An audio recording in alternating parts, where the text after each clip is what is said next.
ছানি অপারেশন করেছেন, এখন কি করবেন আর কোন বিষয়গুলো এড়িয়ে চলবেন? অনেক রোগীরই এই প্রশ্নগুলো থাকে। আসসালামু আলাইকুম, আপনাদের সাথে আমি কথা বলছি চক্ষু ও রেটিনা বিশেষজ্ঞ সার্জন ডক্টর মোহাম্মদ তানজিল আহমেদ। আজ খুব সহজ ভাষায় বলবো ছানি অপারেশনের পর কি করবেন আর কি করবেন না। প্রথমে বলি কি করবেন। চিকিৎসকের দেয়া চোখের ড্রপ ঠিক নিয়মে ব্যবহার করবেন। নিজের ইচ্ছায় কোনো ড্রপ বন্ধ করবেন না। চোখ সবসময় পরিষ্কার রাখবেন। চোখে হাত দেওয়ার আগে ভালোভাবে হাত ধুয়ে নেবেন। বাইরে বের হলে সানগ্লাস অথবা চিকিৎসকের পরামর্শ অনুযায়ী আইশিল্ড ব্যবহার করবেন। এতে ধুলাবালি বা আঘাত থেকে চোখ সুরক্ষিত থাকবে। চিকিৎসকের পরামর্শ অনুযায়ী ধীরে ধীরে স্বাভাবিক কাজে ফিরবেন।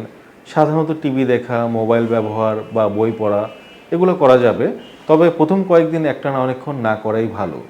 নির্ধারিত সময়ে ফলো আপে আসবেন। চোখ ভালো লাগলেও ফলো আপ মিস করবেন না। এবার বলি কি করবেন না। প্রথমত চোখ ঘষবেন না। চোখে অপ্রয়োজনীয় চাপ দেবেন না। চুলকানি বা অস্বস্তি হলে হাত দিয়ে চোখ ঘষামাজা করা যাবে না।